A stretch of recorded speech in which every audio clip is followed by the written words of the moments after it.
तदालये कृष्णाय कृष्णभक्ताय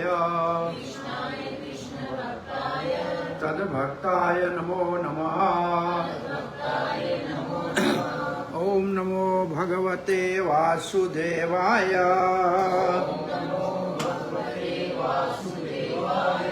ओम नमो भगवते वासुदेवाय।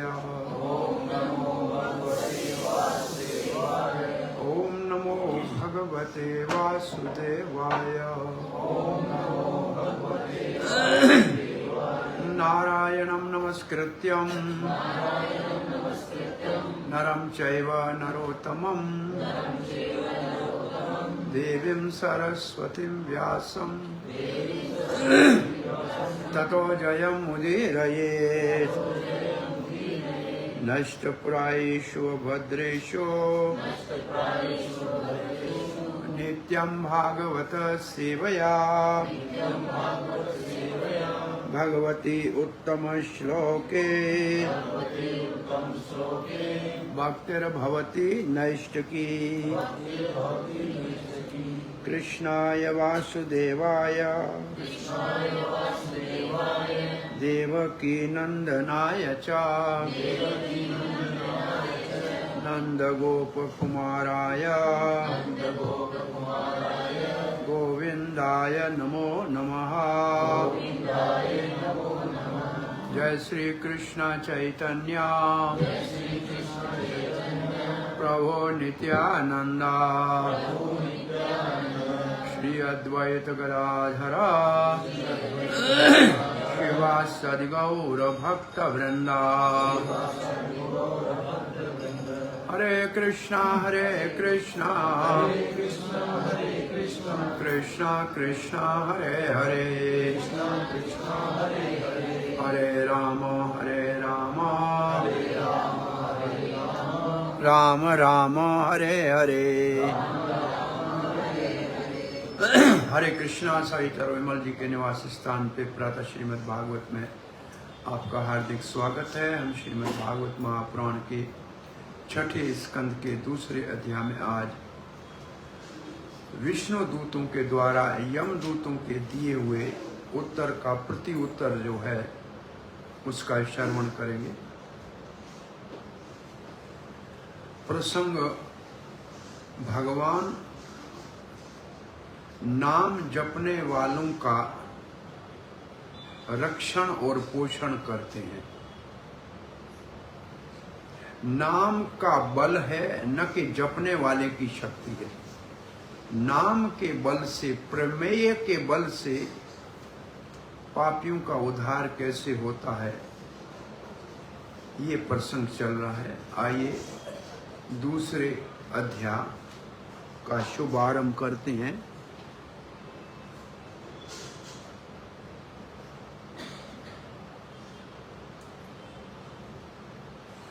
अध्याय का नाम है विष्णु दूतों के द्वारा अजामिल का उद्धार।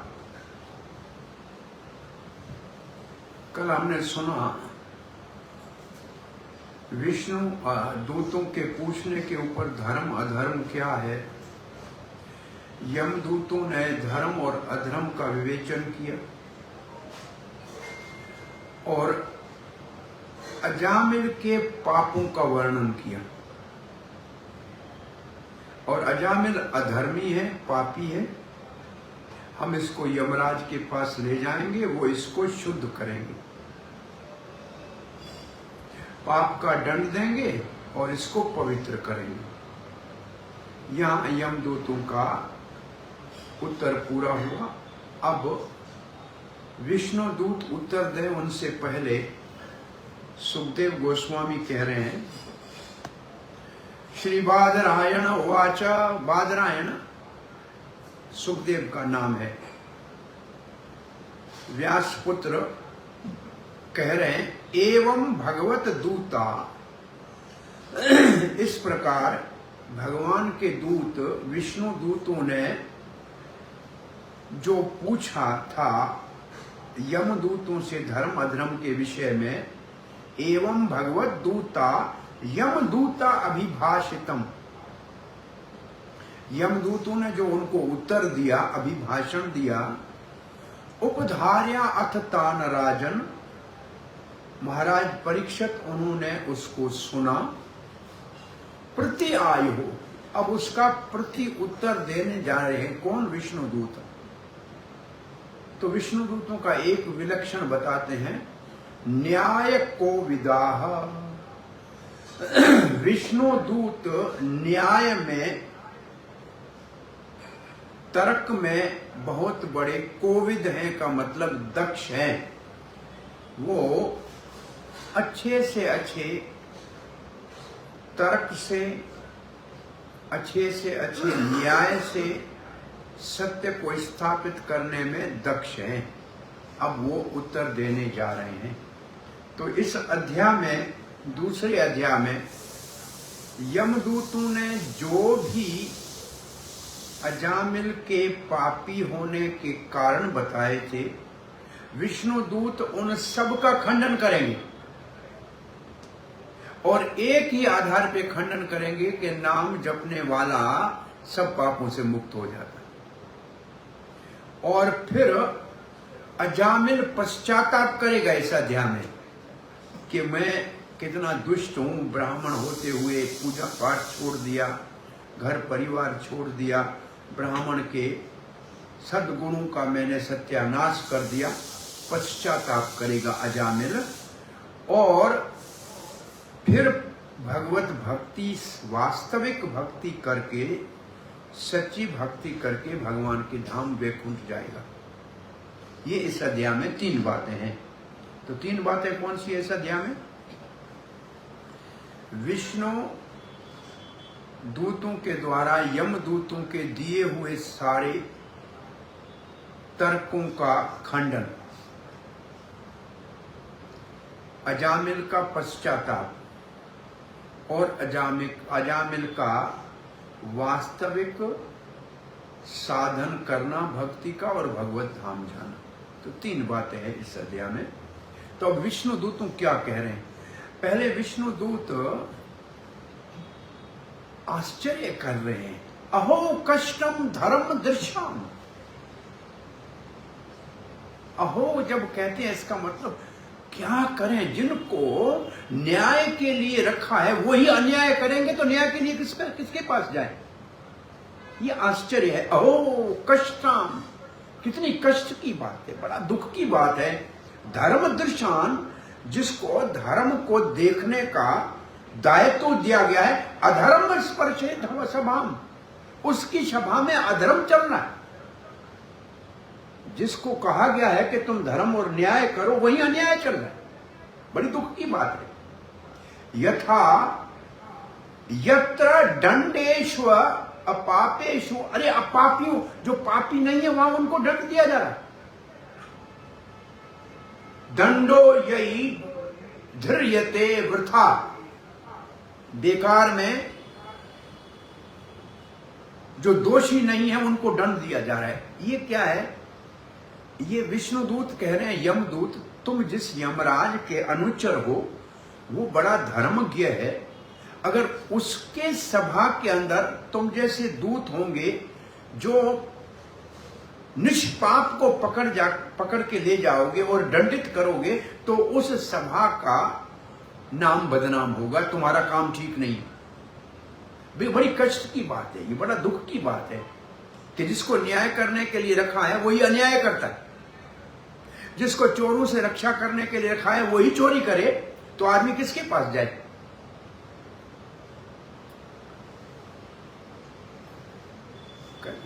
कल ही कहीं मैं पढ़ रहा था कि 5-6 दोषी किसी बड़े चोरी में पकड़े गए, उन 5-6 में 3 तो पुलिस वाले हैं। एक बहुत साल पहले जब हम रहते थे दूसरे देश में, तो एक न्यूज़पेपर में आया था, पत्रिका में, कि डाकुओं ने एक बस को लूटा और केवल उनको 16,000 रुपये मिले, इसलिए उनके मुंह पे मार के चले गए वापस देके। और नीचे खबर ये थी कि डाकू ने जब बस लूटी सबसे पैसा निकाला 16,000 मिले, वापस जबर लो, इतने कंगले इस बस में चढ़े हैं, कोई पैसा नहीं है।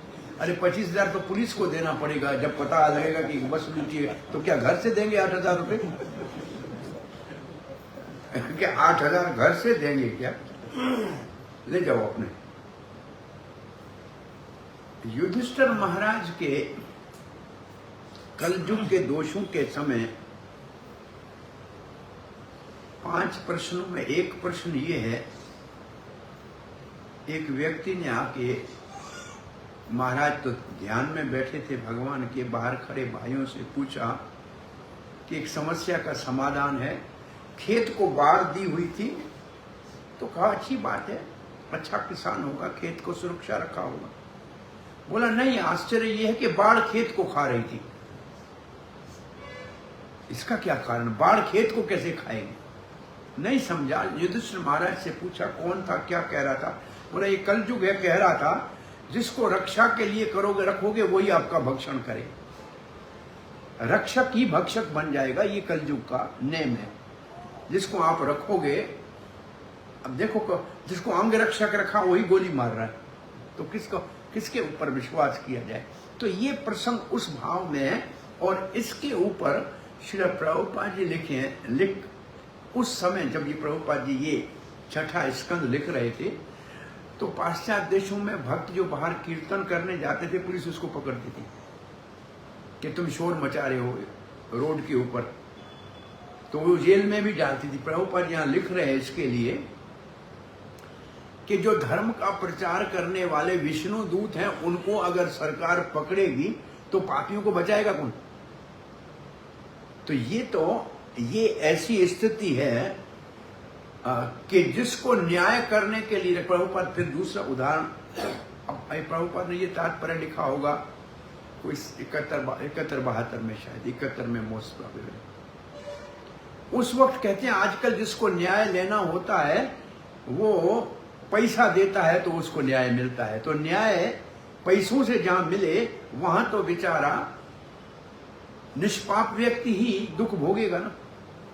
हम जेलों में प्रचार करने जाते थे तो एक जेल सुप्रीडेंट ने कहा कि हम जानते हैं कि ये जो है ये अपराधी नहीं है, इसमें से 80% अपराधी नहीं है, परंतु अपराधी इतने बदमाश और छात्र हैं, इनको अपराधी घोषित करके अंदर डाल दिया और हम इसको छुड़ा ही नहीं सकते। हम जानते हैं कि ये अपराधी नहीं, ये जेल सुप्रीडेंट बता रहा था हमको कि ये अपराधी नहीं है, हम जानते हैं।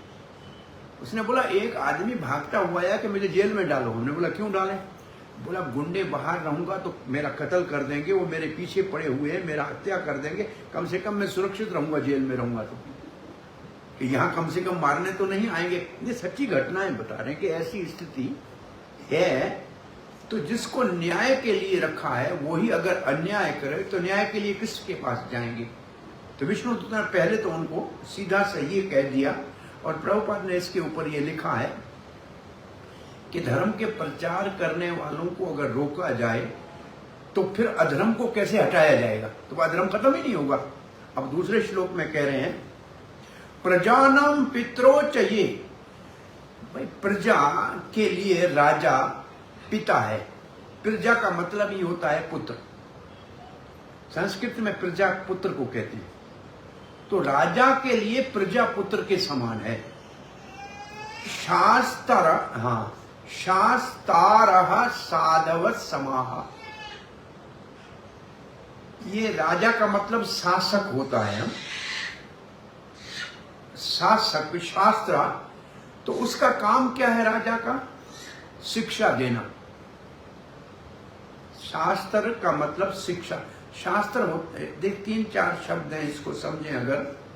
शिष्य वो जिसको गुरु शिक्षा दे और संयम में रखे, शास्त्र जो सही मार्गदर्शन करे, शिष्य शास्त्र शासन जो न्याय करे,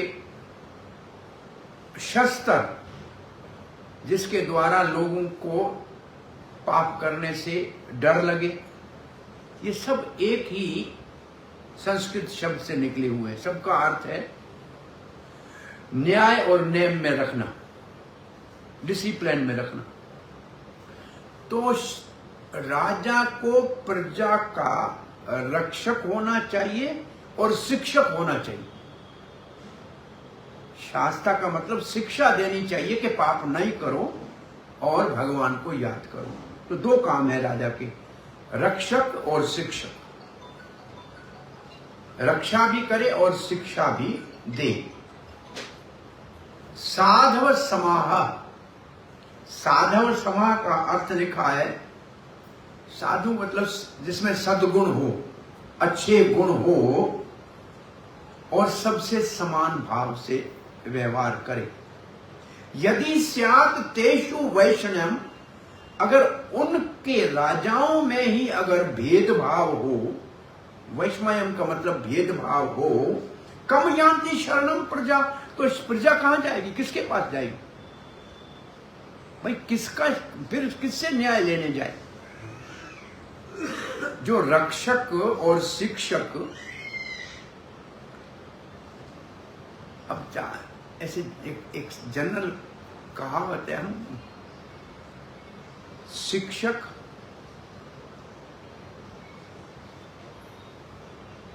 चिकित्सक और प्रचारक, इनके पास लोग अपने आप को अर्पण कर देते हैं। भाई बच्चा आपका स्कूल में 5-7 घंटे शिक्षक के हवाले कर दे, तो अब उसको सुधारे बिगाड़े उसके हाथ में, उसके पास सुधारने के लिए भेजा है। अगर वो नहीं सुधारे और उसको बिगाड़े तो किसके पास जाएगा आदमी। चिकित्सक के पास हम अपने आप को समर्पण करते हैं ऑपरेशन के लिए, काटे उसकी मर्जी, कुछ भी करे, अगर वो उसमें बेईमानी करे तो हम किसके सहारा, किसका लेंगे। प्रचारक हमारे को अगर गलत रास्ते पे ले जाए तो हम सीधे रास्ते पे किसके पास जाएंगे। एक हमारा पुराना कलीग था, वो कहता था teacher, treater and preacher are very dear to God. ये तीनों चिकित्सक, शिक्षक और प्रचारक भगवान को प्रिय हैं, क्योंकि ये शरणागतों का हित करते हैं, जो इनके पास आते हैं उनकी भलाई करते हैं। परंतु ये ही उनका अहित करें तो फिर किसके पास आदमी जाए। और अभी इन तीनों में बहुत बड़ा कलयुग का दोष दिख रहा है। शिक्षक बिना पैसे के किसी को पढ़ाते नहीं है। पहले ट्यूशन लेना हम समझते थे बहुत बड़ी बेकार चीज है, ट्यूशन कैसे लेने जा रहा है क्या। और अच्छा लड़का नहीं होता था तो मास्टर के ऊपर लांछन होती थी कि तुम्हारा लड़का इतना कमजोर क्यों है। ट्यूशन का कंसेप्ट नहीं था। हम पढ़ते थे, मास्टर अपने घर के तेल की बत्ती में डालते, घर से पढ़ाता था, पैसा नहीं लेता था कि उसका नाम होगा मेरे स्टूडेंट से। तो अब कोई पढ़ा ही नहीं रहा है असल में, ट्यूशन के बगैर तो कोई नहीं चल रहा है। ये तो कंसेप्ट ही नहीं था टीचर का। और डॉक्टरों का तो समस्या दुनिया जान रही है कि क्या है। मुर्दे के ऊपर भी बहुत बड़े प्रयोग कर रहे हैं, अस्पताल में मरने के बाद भी बिल बना रहे हैं। ये जो कमर्शियल इतना बहुत बुरा हाल है। और प्रचारक, बड़े बड़े प्रचारकों का तो आंखों के सामने पर्चों के अंदर जो दुर्गति हुई है वो तो दुनिया जानती। बड़े बड़े प्रचारकों के नाम, उनका क्या हाल है अभी। तो ये प्रचारक, ये जो गुरु बन के शिशुओं का सत्यानाश कर दे तो किसके पास जाए आदमी। ये तीनों दोषित हो गए। न्याय, शिक्षा, ये अगर करप्ट हो जाए, ये अगर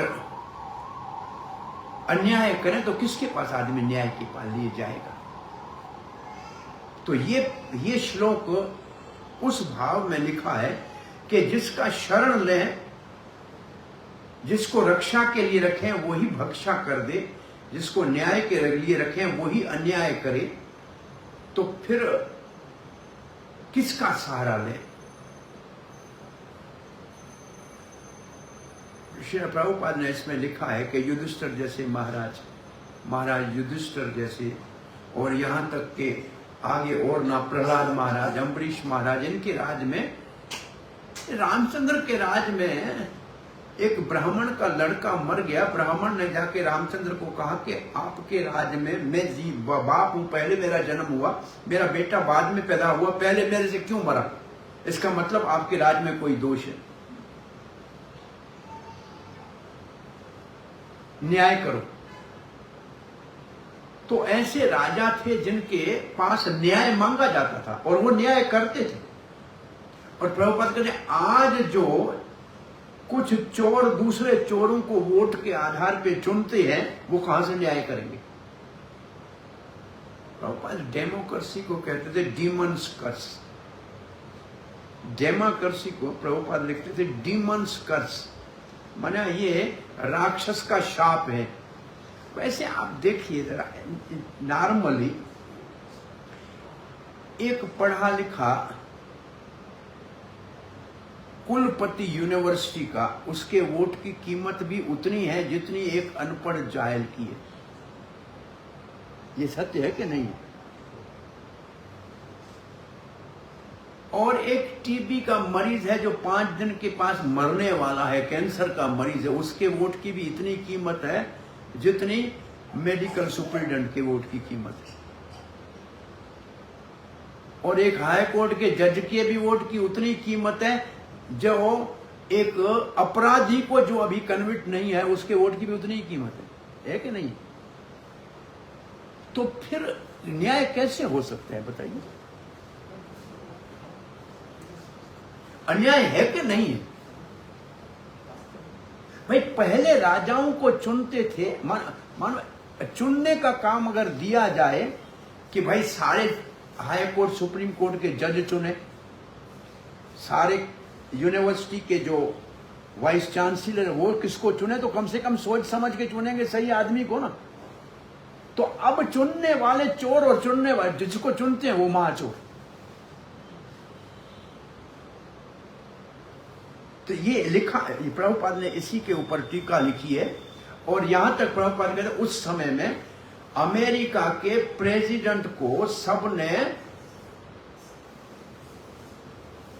आंदोलन करके उसके पद से नीचे उतार दिया। अरे भाई अच्छा आदमी आपने चुना होता तो उतारने की क्या जरूरत पड़ती?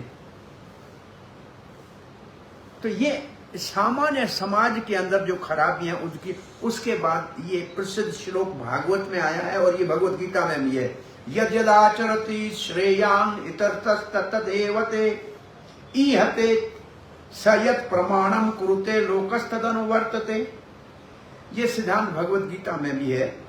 जो समाज में श्रेष्ठ लोग कार्य करेंगे, सामान्य लोग उनके पीछे चलेंगे।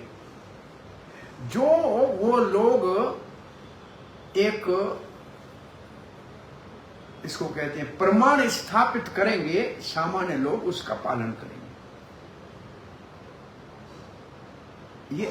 ये श्लोक कब कहा है भगवत गीता में भगवान ने? ये श्लोक कहने के बाद कौन सा श्लोक कहा है? इसके बाद भगवान श्री कृष्ण कहा इसलिए मैं जब अवतार लेता हूं तो सारी मर्यादाओं का पालन करता हूं, क्योंकि अगर मैं न करूं तो फिर लोग कहेंगे कि जब भगवान ही नहीं करेगा तो हम क्यों करें, और मैं सारे संसार में अधर्म का कारण बनूंगा, वर्ण शंकर का कारण बनूंगा। तो भगवान ने अपने आप को उदाहरण स्थापित किया है वहां। इस श्लोक के बाद दूसरा श्लोक ही है गीता में। और यहां विष्णु दूत कहते हैं आपके यमराज के, यमराज 12 महाजनों में एक महाजन है। यमराज एक, ये इसे तीसरे अध्याय में आएगा। यमराज कहेगा कि धर्म को, वास्तव में धर्म को जानना बहुत मुश्किल है। केवल धर्म को इतना ही हम 12 महाजन जानते हैं और फिर 12 नाम लिए हैं, उनमें अंतिम अपना नाम लिए मैं धर्म को जानता हूं। सो ये धर्मराज जैसा श्रेष्ठ व्यक्ति जो नियम बनाएगा, सामान्य वही नियम का पालन करेंगे। अगर वो ही पापियों को, निष्पाप को दंड देगा तो फिर लोग सब पाप का कार्य करेंगे। तो सामान्य इस श्लोक का भाव ये है, परिवार में पिता श्रेष्ठ है,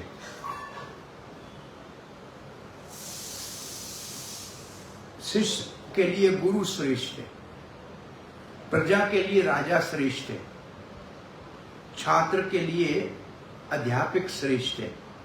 अगर इनका आचरण ठीक नहीं होगा तो इनके अनुगामी कैसे सुधरेंगे? मानो एक बाप को आदत है सिगरेट पीने की और बेटे को कहे कि सिगरेट लाओ बाजार से और कहे कि तुम मत पीना, तो ये काम करे चलेगा तो नहीं। ये तो ये सिखाने वो ये शिक्षा उसकी कोई, एक बार बहुत पुरानी कहावत है, गांधी के पास कोई, महात्मा गांधी के पास छोटे बच्चे को ले गया कि महात्मा गर्मी में गुड़ खाता है, इसको मना करो। महात्मा ने कहा कल लाना। वो बेचारा फिर 5-10 किलोमीटर चला गया, 4 दिन रोज आया, कल आना। 5वें दिन महात्मा ने कहा बेटा गुड़ मत खाना। उसके बाप ने कहा इतना ही अगर आपको कहना था तो 4 दिन से हमको चक्कर क्यों लगाए? गांधी ने कहा मैं भी गुड़ खा रहा था, 4 दिन मुझे छोड़ने में लगे, आज मैंने छोड़ा है तो मुझे इस कहने का इसको अधिकार है। अब मैं खाता हूं और दूसरे को कहूं तुम मत खाओ तो कैसे प्रभाव पड़ेगा? तो ये आचरण का अर्थ ये है कि अगर आश्चर्य लगता है कि जो हमारे जिसको जो हमारे लिए उदाहरण है उनमें दोष हो तो सामान्य व्यक्ति दोष से कैसे बचेगा? इसको सामान्य ऐसे समझ लें कि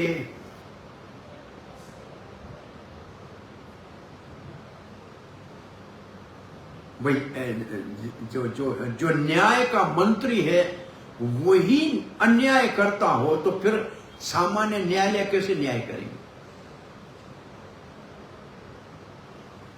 तो ये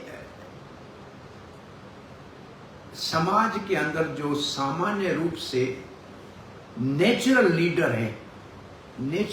है उनको उदाहरण बनना चाहिए, तो पीछे चलने वाले अपने आप सीधे रास्ते पे चलेंगे। आम व्यक्ति, अब देखिए आज पहले हमारे लिए उदाहरण क्या होता था? एक जमाना था उदाहरण भगवान था, भगवान ने जैसे किया, जैसे शिक्षा दी उसको पालन करना चाहिए। समय बीता, भगवान को लोगों ने बुलाया, फिर साधु महात्मा का उदाहरण मानते थे, भाई हमारे गुरु ने ऐसे किया हम ऐसे करेंगे। वो जमाना चला गया, फिर लोग वीर पुरुषों की गाथा गाते थे, भाई महाराणा प्रताप सिंह ने ऐसे किया, शिवाजी महाराज ने ऐसे किया। तब उनके लिए ये श्रेष्ठ आइडल थे, घर में इनके फोटो थे। पहले भगवान के फोटो होते थे, फिर संतों महात्माओं के हुआ करते थे, और फिर इन नेताओं के, कम से कम राजनेताओं के जो कम से धार्मिक थे। और फिर आज उसके बाद आज समाज का श्रेष्ठ कौन है? अभिनेता या क्रिकेट का प्लेयर? ये घर में फोटो है बच्चों के सामने, हाँ? या अभिनेता अभिनेत्री या क्रिकेट का प्लेयर? तो बताइए कि भगवान जिसका आइडल और श्रेष्ठ होता है, वहां से पतन होकर हम इनके, ये हमारा श्रेष्ठ हो गए। हमारा, अरे पहले साधुओं की तरह चलो बाल ठीक करके बहुत सीधे छोटे रखते थे, अब वो जैसे हमारे अभिनेता रखते हैं, कभी इसका स्टाइल कभी उसका स्टाइल, तो ये सब कपड़े भी रोज के उन्हीं के स्टाइल पे पहनना शुरू कर दिए। तो हमारा आइडल क्या बच गया? हमारा उदाहरण कौन सा, कितना नीचे गिरा है? देखो हमारा उदाहरण नीचे गिरा है कि नहीं गिरा? और फिर भी आधुनिक लोग कहते हैं हमने बहुत बड़ी प्रगति की है, हम बहुत आगे बढ़े हुए हैं। आगे क्या बढ़े हुए हो? आपके पूर्वजों के घर में चांदी के बर्तन में खाते थे, घर में चांदी के बर्तन हुआ करते थे पहले जमाने में। चांदी गई, कांसा आया, तांबा आया, वो भी चला गया। पीतल आया, उसके ऊपर कलई करके खाते थे, वो भी चला गया। लोहा आया, स्टील, उसको अच्छा मानते हैं, और वो भी चला गया। अभी आया, उसके बाद आया चीनी की मिट्टी आई, और उसको कहते बड़ा अच्छा सेट लाए हैं चीनी का, और वो भी चला गया, पेपर प्लेट आया, और समझते हैं कि हम बहुत बड़े आगे क्या बढ़ गए, चांदी में खाने वाले पेपर में खा रहे हो, तुमने प्रगति की है कि नीचे गिरे हो? जरा अपने स्तर को देखो, जहां साधु संत और भगवान हमारा उदाहरण थे, उनके अनुयायी थे, और अब हम अभिनेता नेत्रियों के और जो है क्रिकेटर के और इसके अनुयायी हुए, तो हमारा कितना समाज में आध्यात्मिक पतन हुआ है, देखना चाहिए। हमारा उदाहरण ही हमने गलत चुना है, श्रेष्ठ ही गलत चुना है, तो आइडल तो अच्छा चुनना चाहिए ना। तो ये सारे समाज का पतन हुआ है, असल में एक व्यक्ति का नहीं है, ये कलयुग का प्रभाव है। ये सब कली चेले हैं जो जिनके हम पीछे चल रहे हैं ना, ये सब कलयुग के चेले। हमारा नापदंड बदल गया है। पहले कोई ईमानदार ऑफिसर आता था ना, तो समझते थे बहुत अच्छा है, अब न्याय होगा, अन्याय नहीं होगा। अब कोई ईमानदार आता है, बोला मुसीबत आ गया है, कोई काम नहीं कर सकते। और कोई बेईमान आ जाए, बहुत अच्छा है, पैसा दो, काम करो, अच्छा आ गया। यानी हमारा नापदंड कितना बदल गया है, देखो ना। हम अधर्म को धर्म समझने लगे हैं और धर्म को अधर्म समझने लगे हैं। ये हमारा इस वक्त में सोच ऐसी हो गई है, ये सारी जो सोच का जो प्रचलन ऐसा हो गया है। तो ये कारण जब होगा तब समाज के अंदर बहुत पतन होता है। उसको देखा समय आने के ऊपर वो बहुत बाहर दिखाई देगा। अब एक उदाहरण दे रहे हैं एक श्लोक में, यस्या अंके सिर आधाय, जिसके गोद में सर रख के सोए। भाई एक बच्चा है, आपके गोद में सर रख के सोया है और आप उसका गला काट दे, तो विश्वासघात हुआ कि नहीं हुआ? ये उदाहरण दे रहे हैं, यस्य अंके सिर आधाय लोक स्वपीते निवृत्त। भाई रात को हम ये निर्भय होकर घर में सोते हैं कि राजा है, हमारी रक्षा करेगा। अब और वो ही राजा आके हमारे को मार दे तो हम किसके पास जाएंगे? एक पशु है जिसको आपने देखा है, ये हमारे समाज में कम से कम ये नहीं है, अच्छी बात है। लोग बकरी छोटा बच्चा लाके पालते हैं, अच्छी तरह से खिलाते हैं, पिस्ता बादाम खिलाते हैं, और जब मोटा हो जाएगा तब उसका गला काटते हैं। कर रहे हैं, देख रहे हो क्या? नहीं, ये तो समाज में दिख रहा है ना। अरे भाई, जो आपके शरण में आ गया, आप उसको खिला पिला रहे हो बच्चे को तरह, और जब मोटा हो जाएगा तब उसका गर्दन काटोगे। जो आपकी गोद में यस्य अंकेश्वर आधाय, सर आपकी गोद में रख दिया है, लोक स्वपिति निवृत्त स्वयं धर्मम अधर्म वा। अब आप को उसने धर्मात्मा समझ के आपके गोद में सर रखा है और आप ही अधर्म करके उसका सर काट दो, तो विश्वासघात हो गया कि नहीं हो गया? नहीं वेद यथा पशु। अब उदाहरण देते ऐसे पशु की बात, जैसे घर में अभी बस पशु का मालिक हो, आप उसको लाए हो, अब उस लाए हो जिसको खिला रहे हो उसको ही काटो, तो पशु बेचारा कहां जाएगा? नहीं वेद यथा पशु, पशु को तो पता नहीं है कि मेरा मालिक मेरे को खिलाने के लिए आया है, काटने के लिए लाया है। उसको वेद का मतलब जानना।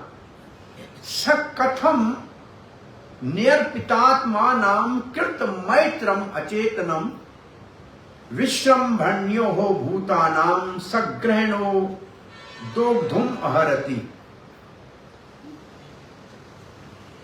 इसमें लिखा यह है कि सामान्य लोगों को न्याय का पता नहीं है कि कौन सा कानून है, कौन सा पाप गलत है, क्या सही। कानून सब पढ़े हुए नहीं है वकील। अब जो पढ़े लिखे हैं उनको सही रास्ता बताना चाहिए ना, वही उनको गलत रास्ता बताएं तो फिर वो सीखेंगे कहां से? तो सामान्य जनता जो है उनको धर्म अधर्म का पता नहीं है बेचारों को। जैसे बच्चे को ये पता थोड़ी है कि क्या अच्छा है क्या बुरा है। भाई बच्चा जो भी है उसको हाथ ऐसे पकड़ेगा, आग है तो भी उसमें हाथ डालेगा। ये माँ बाप का काम है बच्चे को कहना ये आग है बेटा, इधर मत जाना, भाई ये सांप है इसको मत पकड़ना। तो सामान्य बच्चे की तरह जनता है, बेचारों को मालूम नहीं है कि क्या गलत है, क्या सही है, क्या धर्म है, क्या अधर्म है। वो तो बेचारे वो बिल्कुल ही इनोसेंट है और इतने ज्यादा बुद्धिमान नहीं है।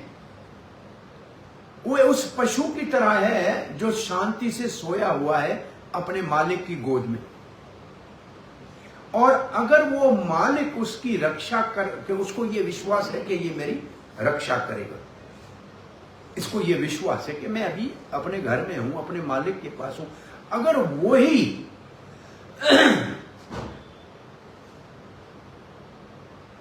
जिसके ऊपर पूर्ण विश्वास किया है, वही अगर विश्वासघात करे, दंड दे, मारे, तो फिर बताइए कहां जाना चाहिए।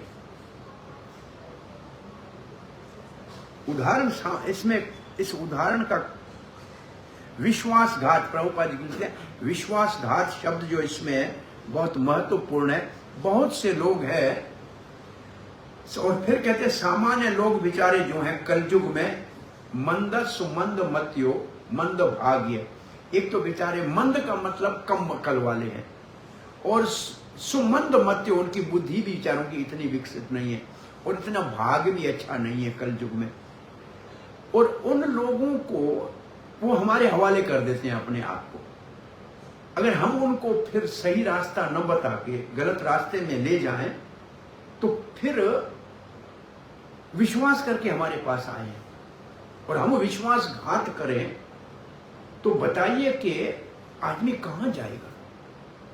तो यमराज का काम है धर्म अधर्म का न्याय करना। अगर यमराज भी धर्मी लोगों को अधर्म के नाम में दंड देगा, तो फिर न्याय कहां मिलेगा। अब ये पहले सिद्धांत स्थापित कर रहे हैं। तो आगे के श्लोक में लिखते, अयम ही कृत निर्वेशो जन्म कोटि अंसामपि यद विहाराय विवसो नाम स्वस्ति अयनम हरे।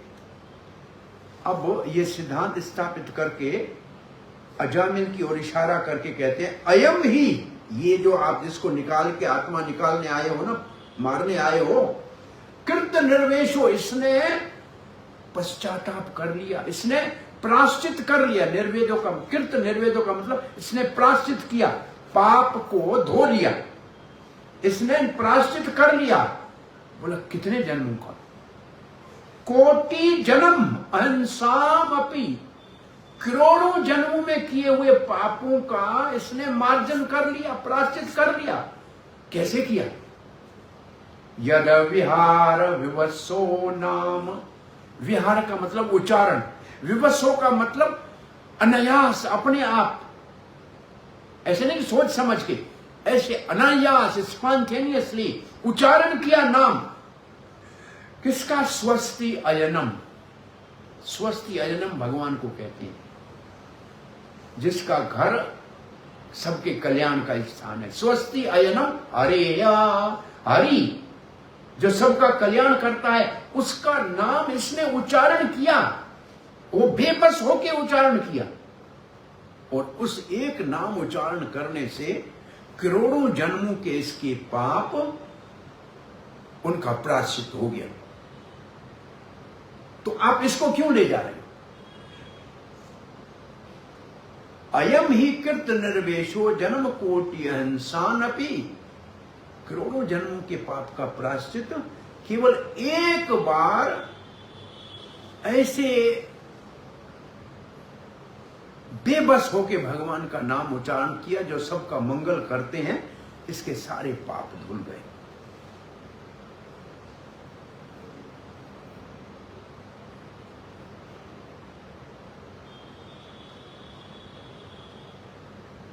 यहां लिखा है, नामनो ही यावती शक्ति, नाम में शक्ति इतनी है कि पापी सारे जीवन में जितनी शक्ति से पाप करता रहे, एक नाम की शक्ति से सामने वो सब पाप बेकार है, खत्म हो जाएंगे। ये प्रमाण दिया है शास्त्रों का। शक्रदुचिरतम ये न हरिति अक्षर अव्यम, एक बार भगवान का नाम ले जे, बद्ध परिकर्ते न मोक्षाय गमनम प्रति, केवल हरि एक शब्द कह दे तो वो सारे पाप समाप्त हो जाएंगे। अब एक मेरे को स्कंद पुराण का मंत्र है, भाई बड़ा भगवान का भक्त था, उसका दूसरा भाई बड़ा दुष्ट था। भाई ने कहा ये भगवान का नाम बोलता हूं तो गालियां देता, इसको कहता हूं हरि बोलो तो ये हमारे को हरामजादा बोलता है, इसका मतलब है हरि का नाम नहीं लेगा। तो उसने कई लोगों को कहा कि इसको भगवान हरि का नाम सिखाओ। तो एक व्यक्ति ने कहा मैं कोशिश करता हूं इसको हरि एकदम, बोले एक दफा बोल दे तो इसका कल्याण हो जाएगा। तो उसने क्या किया, उसके घर के सामने ठेला लगाया सब्जी का, उसमें सिर्फ हरी मिर्ची रखी। वो आया, बोला दे दो, बोला क्या दूं, बोला यही दे दो, बोला नाम तो बोलो, अरे क्या नाम बोलो, हरी मिर्ची, बोला बस, बोला ठीक है तेरा काम हो गया। तो इस हरी के बदले में तुम्हें कुछ भी मिले तुम सौदा मत करना। मर गया, यमराज के पास ले गए, बोला इसने सारी जिंदगी में पाप किया, एक बार इसने हरी मिर्ची बोला है, उसमें जो हरी शब्द है उसके बदले में इसको कुछ दे दो, फिर नरक में डाल। इसको बोला हरि के बदले में कुछ ले लो, बोला नहीं लूंगा। इसको याद आ गया कि इसके बदले में कुछ नहीं लेना। अब हरि का क्या, हरि के बदले में दे, किसी को पता ना लगे। यमराज ने कहा हरि के बदले में क्या दे सकते हैं, चलो ब्रह्मा जी से पूछते हैं। यमराज इसको पकड़ के ब्रह्मा जी के पास गया कि ये पापी है, बड़ा अपराधी है, इसने एक बार हरि शब्द कहा है मिर्ची के साथ, इसको क्या दें। हरि का पता नहीं हरि के बदले में क्या देते हैं, मुझे भी मालूम नहीं है, चलो चलते हैं शंकर जी के पास। महादेव हरि के बदले में क्या देना, हरि के बदले में तो कुछ नहीं हो सकता है, हरि से पूछते हैं। चलो जाके विष्णु भगवान को बोला ये तो बड़ा, एक बार हरी मिर्ची बोला है इसने और हरि के बदले में कुछ ले नहीं रहा है, इसको तो बहुत बड़ा दंड देना है। भगवान मुस्कुराए कि हरि के बदले में तो हरि ही मिलता है, अब ये मेरे पास आया, इसको छोड़ो, आप जाके अपना काम करो। और तब ये कह रहा है यमराज मिर्ची तो ले जा, हरि तो मेरे को मिल गया, मिर्ची वापस ले जा। तो ऐसे जाने अनजाने में हरि बोलना, अनजाने में हरि बोलने का इतना लाभ हो जाता है। ये शास्त्र का श्लोक है। उसमें एक बात मुख्य ये है कि उसने जो हरी मिर्ची कही उसमें कोई हरि के प्रति अपराध नहीं किया, निष्अपराध, बिना अपराध के जप लिया, अपराध नहीं किया। मुख्य बात है, बहुत से लोग, हम रोज कहते हैं, आप कहेंगे हम रोज नाम ले रहे हैं, लेकिन हम नाम ले रहे हैं उसके साथ अपराध भी कर रहे हैं। अरे ये नाम हमारे सारे पाप धो लेगा, तो नाम कुछ भी नहीं करेगा। अपराध से, बिना अपराध के जो नाम लिया, इसके लिए एक बार नाम ले ले। आगे के श्लोक में लिखते हैं एतेनैव हि अघनो अस्यः कृतं स्यात् अघ निष्कृतं यदा नारायण एति जगात चतुर अक्षरम। नारायण अक्षर 4 अक्षर का नारायण है, नारायण के नारायण के 4 अक्षर का इसने जो नाम जपा है,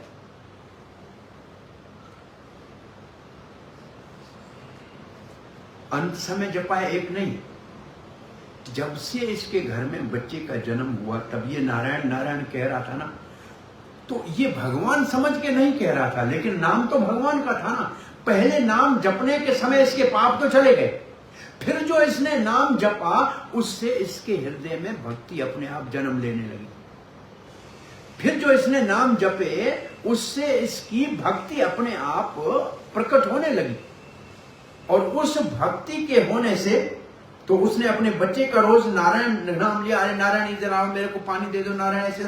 उस नारायण के उच्चारण से 4 अक्षर के नारायण नाम लेने से इसने सारे पापों का, करोड़ जन्मों के पापों के प्रायश्चित को कर लिया। अब इसको और कोई प्रायश्चित करने की जरूरत नहीं। और अघवत, ये बड़ा पापी था, परंतु इसके नारायण नाम से सारे पाप धुल गए। अब यहां प्रभुपाद जी वही बात लिखी है, नाम के बल पे इसने कोई पाप नहीं किया। नाम के बल के ऊपर पाप करने का मतलब ये है कि मैं पाप करके कहूं कि मैं भगवान का नाम लिया, जप लिया, इसलिए मेरे पाप सब नाश हो जाएंगे। तो पाप के बल के ऊपर, ऐसे नाम के बल के ऊपर पाप नहीं किया है इसने तो बिल्कुल ही सरल भाव से नारायण का उच्चारण किया है, भले बच्चा समझ के। इसको कहते हैं नाम आभास। नाम आभास मतलब नाम की शक्ति का पता नहीं था। इसको ऐसे समझें कि सब लोग दवाई जब आप लेते हो तो आपको ये थोड़ी पता है कि इस दवाई का काम क्या है। आप दवाई लोगे, दवाई अपना काम करेगी। दवाई के बारे में हम नहीं जानते, डॉक्टर जानता है, परंतु हम दवाई लेते हैं तो ठीक हो जाते हैं अंदर जाते ही। ऐसे नाम के बारे में मैं नहीं जानता हूं, लेकिन मैं नाम लेता हूं तो वो अपना काम करता है। प्रभुपाद जी उदाहरण देते थे, आग में उंगली बच्चा डालेगा तो भी जला देगी, पढ़ा लिखा प्रोफेसर डालेगा तो भी जला देगी, पागल डालेगा तो भी जला देगी, पशु डालेगा तो भी जला देगी, क्योंकि आग का काम है जलाना। ऐसे भगवान के नाम का काम है पापों को नाश करना। अब वो बच्चा डालेगा तो भी कर देगा, पापी डालेगा तो भी कर देगा, पंडित डालेगा तो भी कर देगा, नाम अपना काम करेगा। डालने वाला कैसा है ये नाम नहीं देखता है। भाई ये थोड़ी आग देखती है क्या कि ये बच्चा है इसका हाथ नहीं जलाऊं, ऐसे करती है क्या आग? अरे ये पढ़ा लिखा विद्वान है, ये तो बड़ा साधु है, इसका हाथ नहीं जलाऊं, ऐसे करती है क्या आग? और जो भी आग में हाथ डालेगा उसका जलेगा, जो भी नाम जपेगा उसके पाप जाएंगे, ये नाम के बल से। परंतु दुष्ट ऐसा ना हो कि पाप करके नाम लेके मैं पाप धो लूंगा, ये भाव ना हो तो। इसको फिर उदाहरण देते हैं कि भाई आपके पास कोई बच्चा कोई लड़का काम कर रहा है, आप उसको जितना वो श्रद्धा से अच्छी तरह से ईमानदारी से काम करेगा उतना आपके हृदय को, वो आपके दिल को जीतता जाएगा। और फिर उसकी कभी कोई आवश्यकता है तो आप उसको कहते हैं अरे नहीं ये तो हमारा बिल्कुल हितैषी है, मेरे सेवक है, इसको देना चाहिए। तो आपके अंदर देने का सामर्थ्य है, और सामने वाला श्रद्धा से काम करेगा तो दोगे। अगर वो आपका द्वेषी बने, आपकी गिला करे, बदनामी करे, तो आप देने में समर्थ हो लेकिन दोगे नहीं। आप दे सकते हो, आपके पास देने की कमी नहीं है, परंतु क्योंकि वो आपका अपराध कर रहा है, आपका अपमान कर रहा है, आप उसको नहीं दोगे। ऐसे भगवान का जो अपराध करते हैं वो नाम जपते हैं फिर भी उसको फल नहीं मिले। नाम जपते हैं, जैसे हम पूजा पाठ करते हैं, कोई यज्ञ करते हैं तो वहां कहते हैं नारायण नारायण, पूजा तो करते हैं, लेकिन उसमें हम फल के लिए कर रहे हैं, उसमें वो कर्म के फल के लिए कर रहे हैं, नारायण के लिए नहीं कर रहे। तो वो हमारे को वहां नारायण का नाम सिर्फ हमारे को कर्म का फल देगा, पाप नहीं नाश करेगा। वो सिर्फ कर्म में जो नाम लेते हैं वो नाम कर्म का फल ही देगा बस, उससे आगे पाप नाश नहीं करेगा वो, क्योंकि हमारा नाम के ऊपर विश्वास नहीं है, हमारा कर्म के ऊपर विश्वास है, और नाम उसका सहारा ले रहे हैं। तो ये बहुत बड़ा गंभीर सिद्धांत है। असल में समझना बहुत मुश्किल है कि एक नाम से सब पाप कैसे नाश हो जाएंगे। शर्त यह है कि नाम लेने के बाद दोबारा पाप न किया हो। नाम लिया फिर कोई पाप नहीं किया तो सब पाप नष्ट हो गए। प्रभुपाद जी लिखते हैं इसने नाम के बल के ऊपर कोई भी अपराध नहीं किया था। हरे कृष्ण।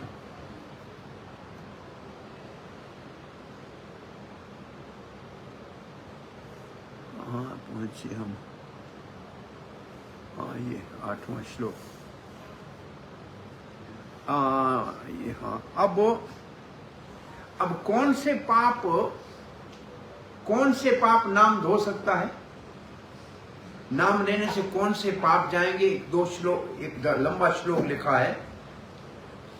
स्तेन का मतलब चोर, सोने का चोर, सुरापा शराब पीने वाला, मित्र दुर्ग जो मित्र से आत्मविश्वास करने वाला, ब्रह्मा ब्राह्मण का हत्यारा, गुरु तलप गतहा जो दुष्ट दुर्वासना से गुरु पत्नी की ओर देखता है, स्त्री, राजा, पित्र, गोहंता, ये जैसे इतने का राजा मारने वाला, ऐसे सारे पातक कितने भी हो, नाम विहारण विष्णु यतस्तत विषया मति। अगर भगवान का नाम उच्चारण करें बड़े ध्यान से तो ऐसे भारी पाप का भी प्रायश्चित हो जाता है। ये उन पापों का लिस्ट बताया, क्योंकि अजामिल ने ऐसे पाप किए थे तो उनका लिस्ट बताया है।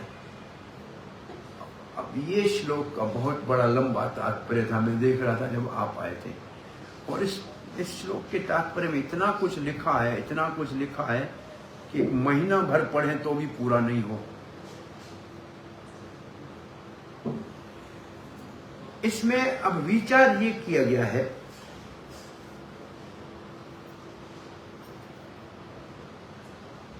बहुत से लोग भगवान का नाम ले रहे हैं और पाप भी कर रहे हैं,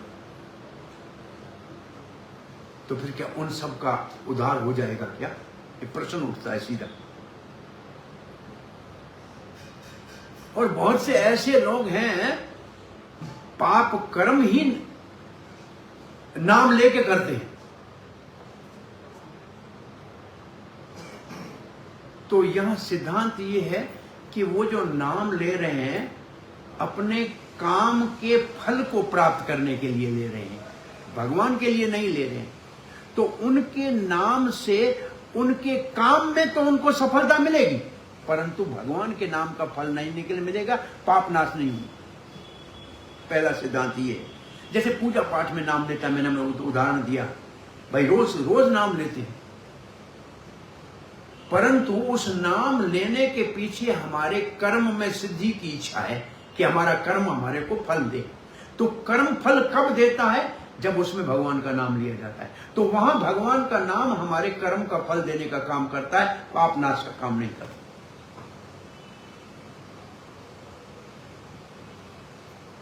ऐसे कल हमने परसों बताया था कि नाम वही जपते हैं अगर अपराधों के साथ नाम जपेंगे तो केवल कर्मों का फल मिलेगा, सुख मिल जाएगा, धन मिल जाएगा, पद मिल जाएगा, प्रतिष्ठा मिल जाएगी, लेकिन भगवान नहीं मिलेगा, पाप नाश नहीं होगा। अगर भगवान के नाम की शक्ति का पता नहीं है, अजामिल की तरह अनायास जपेंगे बिना सोचे समझे, बिना किसी लाभ के लिए, तो उसको कहते हैं नाम आभास। और वो नाम आभास सारे पापों को नाश कर देगा और मुक्ति भी दे देगा। अनजाने में जपा हुआ नाम अपने बल के आधार के ऊपर पापी के सारे पापों को धो सकता है, अगर उसने वो नाम किसी और कारण से नहीं लिया है अथवा भगवान के नाम का अपराध नहीं किया है। तो अजामिल ने अपराध नहीं किया था भगवान के नाम का, परंतु नाम के शक्ति को भी नहीं जानता था। लिखा है कि अजामिल के पहले जो ब्राह्मण के कर्म जो सारे थे, फिर उसने वैश्या का संग करने से एक बड़ा धर्मात्मा था, गलत संग के कारण उसका पतन हुआ और उस पतन के कारण उसके सारे पुण्य नाश हो गए और वो पापी हुआ, शराब पीने वाला हुआ, चोरी करने वाला हुआ, उसने सारे पाप किए, अपने परिवार के साथ भी आत्मघात किया, पत्नी को छोड़ दिया, ये सब पाप हो गए।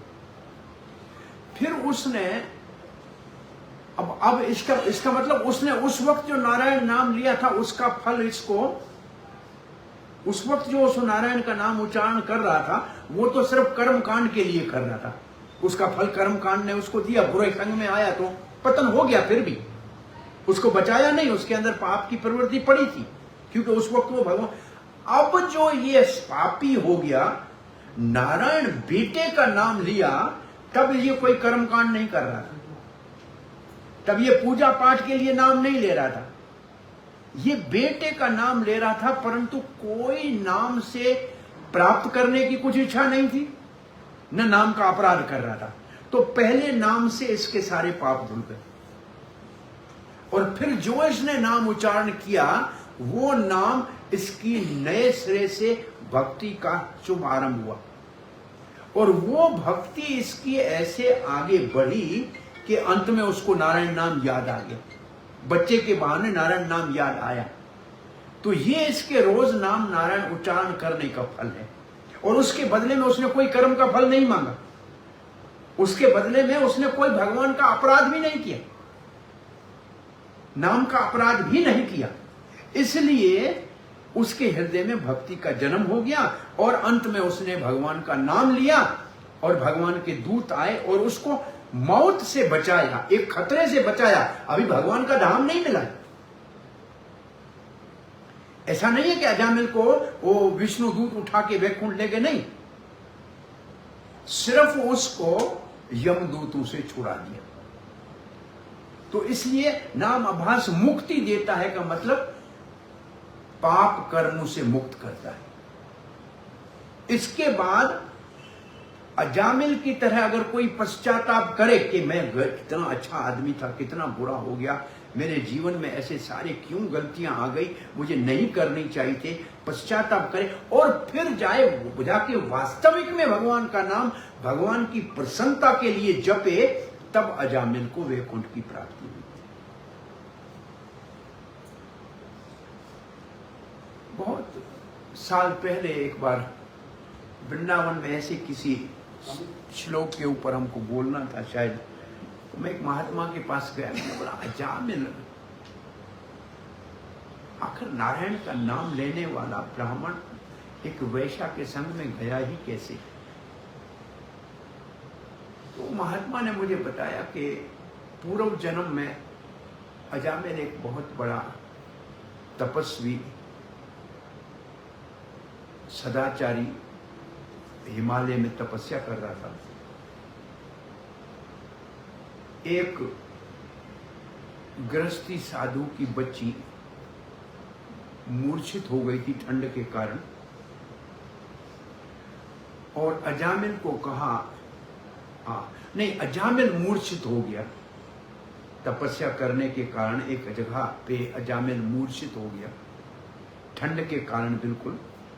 तो गृहस्थ साधु ने अपनी लड़की को कहा कि बेटी, इसको आलिंगन करके गर्मी दो ताकि ये ठंडी से मुक्त हो जाए और सचेत हो जाए। तो बच्ची ने अपने पिता के कहने के ऊपर उसको आलिंगन करके, क्योंकि ठंड बहुत थी, उसको गर्मी दी। शरीर में गर्मी होती है, दूसरे के शरीर को गर्मी दिया।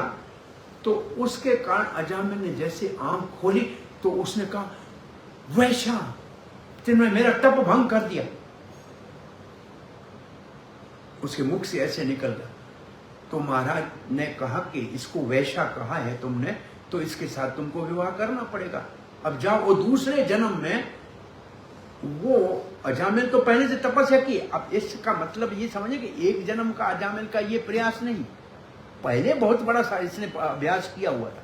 तब तो ब्राह्मण के घर में जन्म मिला, नहीं तो क्यों मिलता? तब तो नारायण की पूजा कर रहा था, नहीं तो क्यों करता? ये जो पतन है, ये इसके पूर्व जन्म का एक दोस्त था जो सामने आ गया, जो उसको वैश्या कहा था, वही वैश्या बन के आई और उसके साथ इसको रहना पड़ा। लेकिन वो भी साधु की पुत्री थी असल में, तो इसलिए नारायण नाम तब तो रखने दिया, नहीं तो फिर धुंधली की तरह धुंधकारी रखा देती ना। नारायण क्यों रखा थी? तो आखिर नारायण नाम रखाया है क्यों? तो ये पूर्व जन्म की इसकी कथा संत ने मुझे सुनाई थी कि अजामिल के पूर्व जन्म का साधन भी उसका, ये तब सिद्धांत बिल्कुल स्थापित होता है। कहते हैं कि कभी कभी हम 90% तैयारी कर लेते हैं भक्ति में, 10% के समय कोई अपराध एक हो जाता है, जाने अनजाने में कोई अपराध हो जाता है, तो जो फल होता है 90% का नहीं मिलता है। पर 90% खराब नहीं जाता है, पड़ा रहता है। दूसरे जन्म में जब आते हैं तो दिखता है कि हम कुछ भी नहीं कर रहे हैं, भक्ति ऐसे दुनिया का काम कर रहे हैं। अचानक आखिरी 1 महीने के अंदर ऐसे लगता है कि सब साधु बन गया, एकदम सब काम अच्छी तरह से करने लग गया। इसका मतलब जो दोष आया था 90% के ऊपर, जो रुकावट डाला था, वो अब हट गया, तो 90 से आगे 91 शुरू हो गया। तब 91 शुरू हो गया एकदम, क्यों? 90 गया कहीं नहीं था, उसमें कोई रुकावट आई थी। जैसे कल अपने यहाँ भागवत में सुना था वीरतासुर के हृदय में भक्ति कहां से आई। अरे पहले चित्रकोटु के शरीर में उसने बहुत बड़ी भक्ति की थी, वो तो विद्याधर बन ही चुका था। एक सांप मिला था इसलिए असुर बना था थोड़ी देर के लिए, और वो सांप का निवारण हो गया तो फिर भगवान की भक्ति उसके हृदय में अपने आप जागृत हो गई। तो हमने जो हम कर रहे हैं, थोड़ा भी सब भगवान का नाम ले रहे हैं, कभी कभी इसमें कोई रास्ते में रुकावट आ भी जाए तो ये कहीं जाएगा नहीं, ये पड़ा रहेगा। रुकावट के कारण हो सकता है इसमें थोड़ी देर के लिए एक जन्म की बाधा आ जाए, लेकिन जैसे ही वो बाधा दूर होगी, जहां हमने छोड़ा था वहां से आगे शुरू हो जाएगा। तो इसलिए कभी भी, इसलिए अजामिल का उदाहरण प्रभुपाद जी देते हैं, भगवद गीता के इस श्लोक में अजामिल का उदाहरण देते हैं, स्वल्पस्य धर्मस्य त्रायते महतो भया। भगवान की भक्ति थोड़ी भी की जाए जाने अनजाने में तो बड़े से बड़े भय से बचा लेगी। जैसे अजामिल जैसे पाप किए हुए यमराज के भय से भी बचा लेगी। और एक बार बचा लेगी मतलब जो दोष आया था, रुकावट आया था, हट गई, तो जहां भक्ति छोड़ी थी वहां से आगे शुरू करनी पड़ेगी। अगर हम आज पढ़े लिखे, मानो को कोई अब इंजीनियर है बहुत बड़ा, लेकिन ये शरीर छूटा, दूसरे शरीर में इंजीनियरिंग साथ नहीं आएगी, वो पढ़ाई नहीं दोबारा करेगा तब होगी। लेकिन इस जन्म में अगर भक्ति 15% की है तो दूसरे जन्म में भक्ति 16% से शुरू होगी, वो 15 नाश नहीं होगा। ये भक्ति की विशेषता है, भगवान के नाम की ये विशेषता है। जो हमने लिया है वो अगर जब पूरा नहीं हुआ है तो भी कोई हानि नहीं है, तो भी कोई हानि नहीं है। अगर कोई रुकावट आ भी गई तो रुकावट दूर होते ही जहां छोड़ा है वहां से आगे काम शुरू हो जाए। सो अजामिल इतने सारे पाप करने के बाद भी नाम उच्चारण कर सका, ये उसके पुण्य कुछ कर्म थी, नहीं तो ऐसे नहीं कर सकता। और पत्नी ने भी नारायण नाम रखने दिया, इसके पीछे भी तो कोई कारण होगा ना। सो यहां कथा को विराम देते हैं, समय पूरा हो गया। हरे कृष्ण। कोई प्रश्न जिज्ञासा है?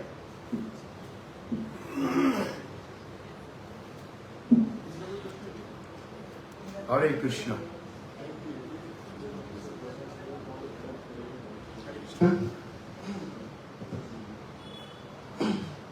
थैंक यू वेरी मच भाई।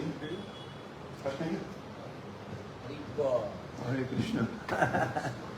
ये सुशील जी है ना? जी जी। हाँ। आपने एक कथा सुनाई जिसमें हरी मिर्ची आपको याद आ गया। उसने हरी बोला, हरी मिल गया, हरी मिल गए। और यदि वो कर्म करता और हरी नहीं बोलता तो क्या उसे हरी मिलते? तो उसको कर्म का फल मिलता, स्वर्ग मिलता, हरि नहीं मिलता। कर्म का फल मिलता है ना भाई, कर्म मिलेगा तो कर्म का फल करेगा, हरि बचेगा तो हरि मिलेगा।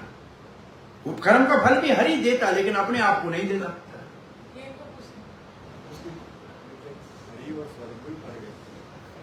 हाँ, स्वर्ग मिल जाएगा। तो कर्म अच्छा है या भक्ति अच्छी है? कर्म अपना फल देगा, उसको भोगने के लिए जन्म लेना पड़ेगा ना भाई। मैं कर्म कर रहा हूं, अच्छा कर्म किया, मैंने बहुत बड़ा एक कॉलेज खुलाया, 10-50 कॉलेज खुलाए, तो उसका फल मिलेगा। दूसरे जन्म में मैं एजुकेशन मिनिस्टर बनूंगा, वापस आऊंगा, एजुकेशन मिनिस्टर बन जाऊंगा। ये हमारे को फल मिलेगा जो हमने कर्म किया। तो कर्म करेंगे, उसका फल मिलेगा, वो हमको भोगने के लिए जन्म लेना पड़ेगा, चाहे देवता का जन्म भी लेना पड़ेगा। इसलिए कर्म हमारे को दूसरे जन्म के चक्कर में डालेगा ही। अर्जुन ने 8वें अध्याय भगवद गीता में प्रश्न पूछा है, किम कर्म उच्यते, कर्म किसको कहते हैं? भूत भाव उद्भव कर कर्म संयते। जो कर्म वो है जो हमारे को दूसरे शरीर लेने के लिए बाध्य कर दे, और भक्ति वो है जो हमारे को भौतिक शरीरों को लेने से मुक्त करेगी और भगवान का सानिध्य प्राप्त कराएगी, जहां हमारा दिव्य शरीर होगा, भौतिक शरीर फिर नहीं रहेगा। तो दोनों में फर्क ये है कि कर्म के फल को भोगने के लिए शरीर लेना पड़ेगा, इसका मतलब दूसरा जन्म लेना पड़ेगा। और भक्ति हमारे सूक्ष्म शरीर को ही शुद्ध कर देगी, इसलिए दूसरा जन्म लेने की जरूरत नहीं पड़ेगी।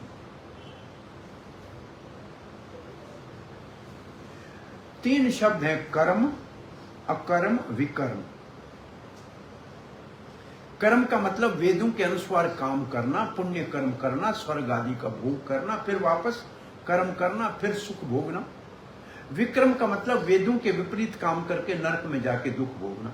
अकर्म का मतलब है सारे काम करना परंतु भगवान को अर्पण करके करना।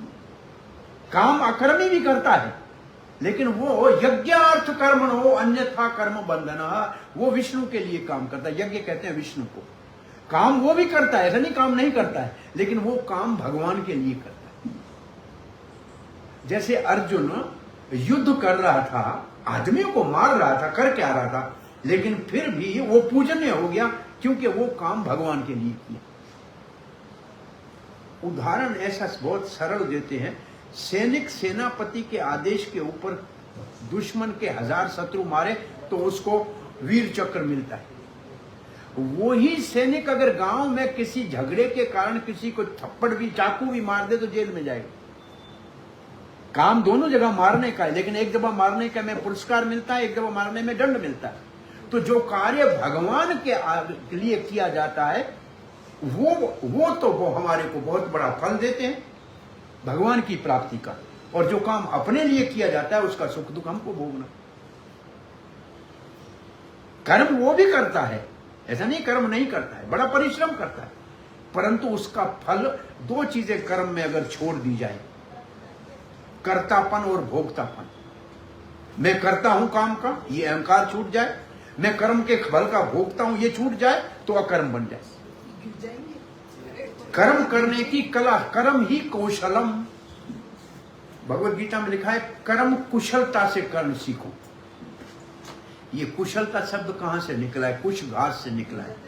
ये कुश का घास है ना, वो हाथ से ऐसे पकड़ के खींचोगे तो हाथ काट देगा, दोनों तरफ उसके तेज होते हैं। और कुश का घास पूजा में जड़ वाला काम आता है, बिना जड़ वाले काम नहीं आएगा। और 15 दिन सिर्फ साल में होते हैं। कुश का घास निकालने में कोई दक्ष ब्राह्मण होगा, जड़ के साथ घास निकालेगा और हाथ भी नहीं कटेगा, उसको कुशल ब्राह्मण कहते हैं। अस हमको कर्म ऐसे करना चाहिए कि कर्म के फल से हमारे को कोई हाथ भी नहीं कटेगा, मतलब है कोई हमारे को दंड न भोगना पड़े, और जड़ भी नहीं बचे, इसका मतलब दोबारा जन्म भी नहीं लेना पड़े। इसको कहते हैं कुशलता से कर्म करना। कर्म तो करेंगे लेकिन कुशलता से करना है, न कर्म के पीछे जड़ बचे कि दोबारा जन्म लेना पड़े, और न ही कर्म में कोई अपने आप को काटा जाए, अपने को काटने से बचा ले। इसका मतलब जो पाप का दोष आता है उससे भी बच जाए। तो कर्म करना है, कर्म नहीं छोड़ना है, परंतु कर्म ईश्वर अर्पण करना है। कर्म के लिए एक ही श्लोक भगवत गीता में है सारे कर्म योग का, यद करोसी यद अस्नासी यद जयोसी ददासी यद तपस्यासी कौन्ते तद कुरुषु मद अर्पणम। जो खाते हो, जो पीते हो, जो करते हो, जो देते हो, करते रहो, पर मुझे अर्पण करो। एक शब्द सीख लो आजकल काम करने के लिए। जो भी काम करो शाम को कहो जो मैंने किया कृष्ण अर्पणमस्तु, भगवान मैंने आपको अर्पण किया, राम अर्पणमस्तु। बस इतना कहने की आदत डालो कि हमने जो किया भगवान आपको अर्पण किया। अब ये कहने की आदत सिर्फ जबान से डालो, आस्ते आस्ते जो चीज हम पहले जबान से कहते हैं वो फिर हमारे स्वभाव में आती है, फिर वो हमारा वो जीवन ही ऐसा बन जाता है। तो इसलिए साधु महात्मा कहते हैं जो हमने कर्म किया भगवान ईश्वर अर्पण कर दिया। तो कर्म करके भगवान को अर्पण करना, वो कहते हैं नेकी करके दरिया में डाल दो, तो कर्म करके भगवान को अर्पण कर दो तो फल से बच गए, कर्तापन से भी बच गए। इससे भी ऊपर स्तर है, कर्म करने से पहले कहो कि मैं जो कर रहा हूं भगवान की प्रीति के लिए कर रहा हूं, भगवान की प्रसन्नता के लिए कर रहा हूं, तो फिर कर्म का फल पैदा ही नहीं होगा। अब कोई शुभारंभ करते हैं, देखो हम दुकान मकान खोलते हैं तो पहले पूजा कराते हैं, अरे भगवान भाई इसमें हम प्रवेश कर रहे हैं, आप कृपा करना हम अच्छी तरह से करें।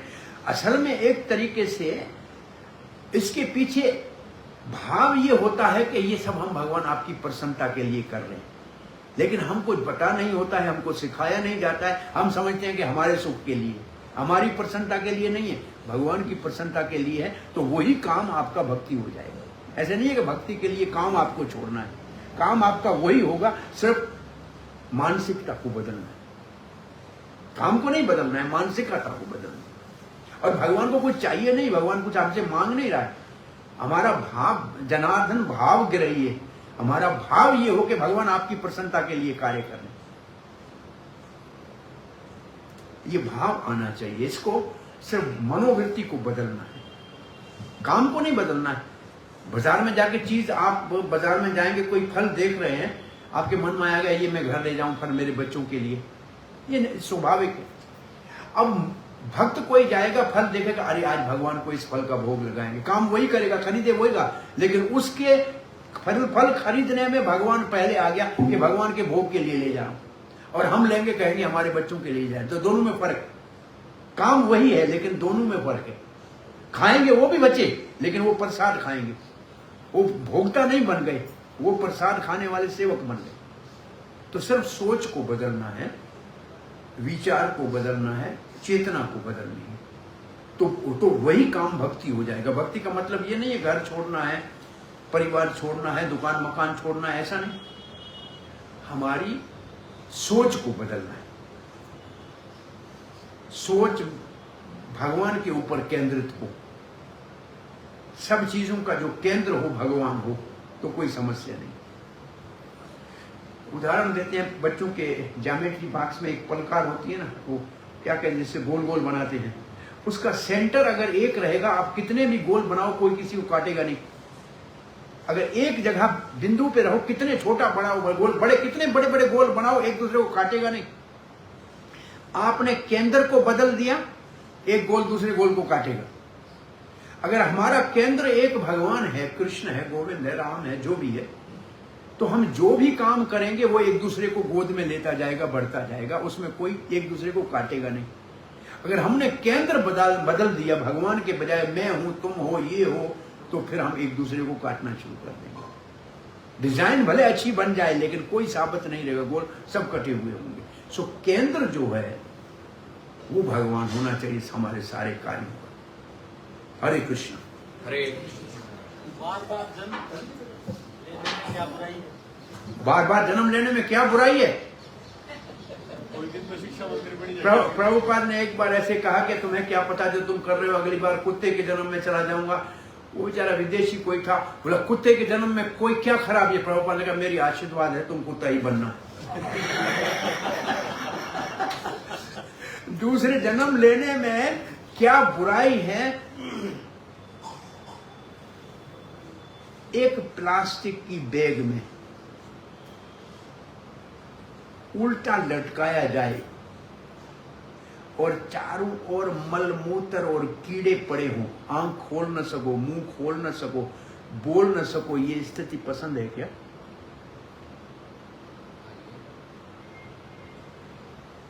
एक राजा की रानी थी, सामने सुनार का घर था। सुनार बहुत सुंदर था।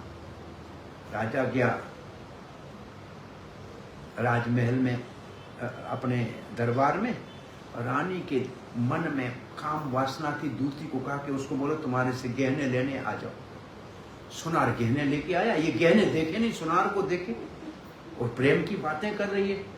इतनी देर में राजा अचानक आ गया वापस घर में। इसको लगा डर। उसको कहते तुमको छुपाएं कहां?